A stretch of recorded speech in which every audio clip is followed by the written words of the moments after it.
بسم اللہ الرحمن الرحیم نحمدہ ونصلی علی رسولہ الکریم اما بعد۔ درس قرآن و حدیث سے نہ سیکھیے کورس کا یہ نواں سبق ہے جس کا عنوان ہے موضوعات قرآنی۔ شرکائے کرام، آپ اب تک کے تمام دروس میں طریقہ کار سے واقف ہو چکے ہیں۔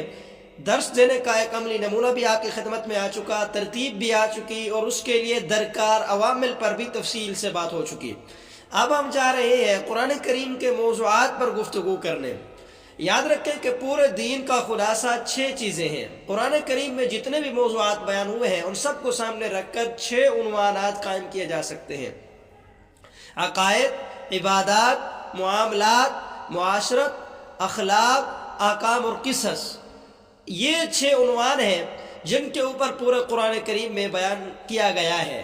تو آج کی اس نشست میں ہم پہلے 3 عنوان پہ بات کریں گے: عقائد، عبادات، معاملات۔ یاد رکھیں قرآن مجید محض الفاظ کا مجموعہ نہیں، یہ ایک زندہ نظام حیات ہے جو عقیدہ، عبادات اور معاملات تینوں بنیادی ستونوں کے ذریعے انسان کے انفرادی اور اجتماعی زندگی کو ترتیب دیتا ہے۔ آج کا یہ سبق اسی 3 موضوعات کا عملی اور نظری تعارف ہے تاکہ مدرس اور سامع دونوں جان پائیں کہ یہ موضوع کس حد تک روزمرہ زندگی میں اثر انداز ہوتے ہیں اور انہیں کس زاویے سے پڑھایا اور سمجھایا اور سمجھا جائے۔ پہلی چیز، عقائد، ایمان کی بنیاد۔ قرآن کریم کا بنیادی پیغام توحید، اللہ رب العزت کی وحدانیت کا اعلان ہے۔ توحید وہ اساس ہے جس پر رسالت، آخرت اور دیگر عقائد کھڑے ہوتے ہیں۔ قرآن نے بارہا بتایا کہ صحیح عقیدہ انسانوں کو فروعی مسائل میں ثابت قدم رکھتا ہے۔ توحید، اللہ کی وحدانیت، اس کے خالق اور حاکم ہونے کا یقین۔ عملی معنی، ہر عمل میں اللہ کی رضا کو معیار بنانا، اسی کی رضا کو معیار سمجھنا۔ چنانچہ شرک سے بچنا اس کی توحید کا اقرار ہوگا۔ رزق، کامیابی اور مصیبت میں اللہ کے فیصلے کو تسلیم کر لینا۔ رسالت کیا چیز ہے؟ نبی کریم صلی اللہ علیہ وسلم کی نبوی اتھارٹی اور ان کی سنت کی پیروی کرنا۔ عملی معنی میں یہ ہے کہ سیرت نبویہ کی تقلید، حکم اور اخلاق پر عمل، شریعت کی پیروی کرنا، یہ سیرت طیبہ ہے۔ آخرت اور موت، قیامت، حساب، جزا، سزا، یہ شعور انسانی فیصلے، ترجیحات اور نظم زندگی کو بدل دیتا ہے۔ موت کی یاد انسان کو فضولیات سے روکتی ہے اور عمل صالح کی ترغیب دیتی ہے۔ یاد رکھیں، عقائد کا درس دیتے ہوئے، عقائد پڑھاتے وقت ہمیشہ آیات کے حوالے، دلائل اور عملی مثالیں، روزمرہ کے چیلنجز پیش کریں تاکہ عقیدہ صرف اصطلاح نہ رہے بلکہ رویہ اور عمل میں بھی نظر آئے۔ نمبر 2، عبادات، رب سے تعلق کا عملی اظہار۔ قرآن عبادات کو صرف رسمی اعمال سمجھنے سے روکتا ہے، یہ دل کی پاکیزگی، معاشرتی انصاف اور نفسیاتی تربیت بھی ہے۔ چند اہم عبادات جیسے کہ نماز، قرآن میں بارہا نماز کو انسان کو برائی سے روکنے والی چیز قرار دیا گیا ہے۔ پابندی نماز، خشوع، خضوع اور اہتمام سے جماعت میں شرکت اور اعتدال اور سکون کے ساتھ نماز پڑھنا، یہ نماز کے مسائل اور اعمال میں سے ہے۔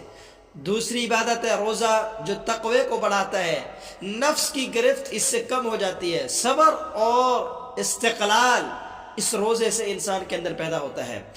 زکوٰۃ، یہ مال کی صفائی اور معاشرتی توازن کا ذریعہ ہے۔ غربت کے خاتمے کی ابتدا زکوٰۃ سے ہی ہوتی ہے اور مالداروں کے مال کو پاک کرنے کا ذریعہ بھی ہے۔ حج شعائر الہی میں سے ایک ہے، امت مسلمہ کی وحدت کا مظہر ہے۔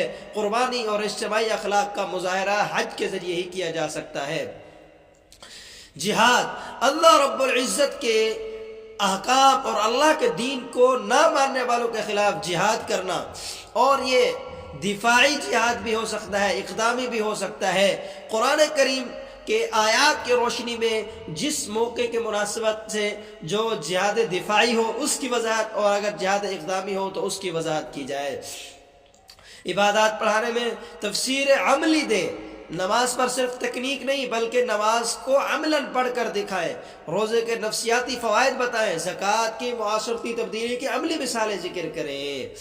نمبر 3، معاملات، معاشی اور کاروباری اصول اور اسی طرح رہن سہن۔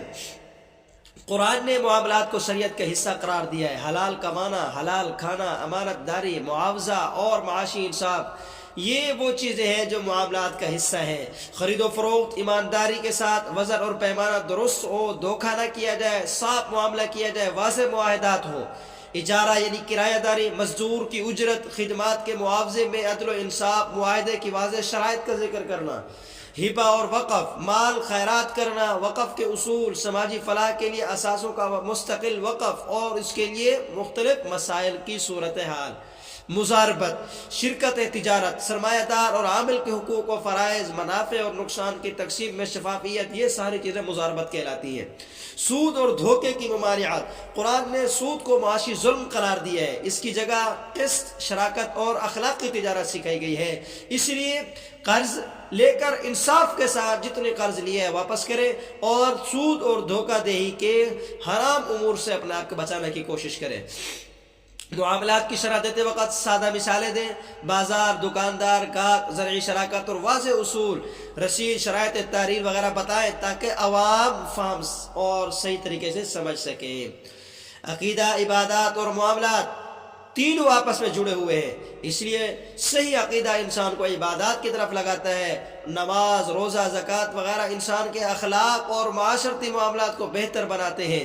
مدرس کا کام یہی اہم ہے کہ یہ ربط سامعین کے سامنے واضح کرے کہ ہر لفظ کا عملی تقاضا اور ہر عمل کا مقصد تقوی، عدل اور رحمت کا فروغ زیادہ ہونا چاہیے، اور ہر سامع کو آپ کچھ نہ کچھ عملی سرگرمی دیں تاکہ وہ اگلے دن آپ کے کورس میں جب شریک ہو تو اپنی زندگی میں کچھ نہ کچھ تبدیلی کر کے لائے۔